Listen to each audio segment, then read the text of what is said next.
When I turned 20, my grandfather's old friend, now the richest man in the country, lays out photos of his grandsons in front of me. He says, "Pick one to be your husband." Without hesitation, I choose Nathaniel Chapman. Everyone in the room is stunned. After all, it's no secret I've always been hopelessly in love with George Chapman. I used to swear I'd marry no one but him in my previous life. I got what I wanted. I married George, and because of that marriage, he inherited the lion's share of his grandfather's wealth. But after the wedding, he started an affair with my sister. My parents were furious and sent her abroad to study. George thought I was the one who exposed them. From then on, he hated me to my very core. Women came and went at his side, each one resembling my sister more than the last. The betrayal crushed me. I fell into deep depression later. He secretly replaced my medication with slow-acting poison. I died with a child in my womb, alone, bitter, and betrayed. Now, I've been reborn. This time, I choose to let them have each other, but what I don't expect is that George has been reborn too. Chapter: I had just stepped out of Mr. Chapman Sr.'s study when I ran into George Chapman and his cousins. The moment they laid eyes on me, they scattered, but even as they walked away, they couldn't help but take jabs at me. "Beatrice, here for George again. You really don't hold back, do you? Aren't you worried that your war hero grandpa's rolling in his grave, watching you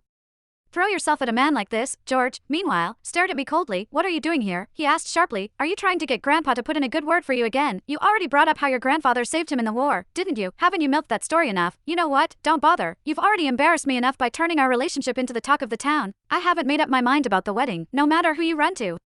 It won't make a difference." His eyes were filled with contempt and disgust. Just like in my previous life, my love had never been enough to move him. I let out a long breath before calmly saying, "Does this have anything to do with you, Mr. Chapman Sr. was the one who invited me. He's throwing a birthday party for me tomorrow." As soon as my words settled, George's cousins froze. "What? Grandpa's hosting a party for you?" one of them blurted. I knew exactly why they looked so stunned. Mr.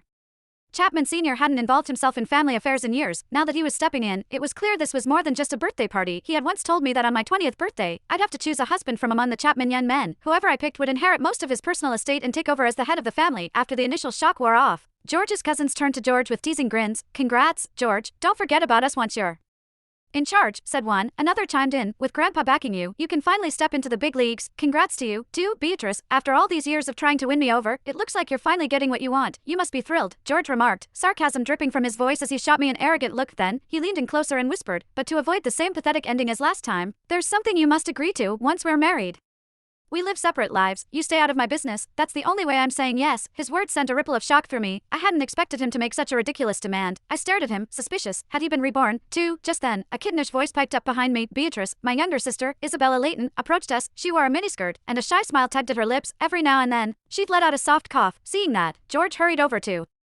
her.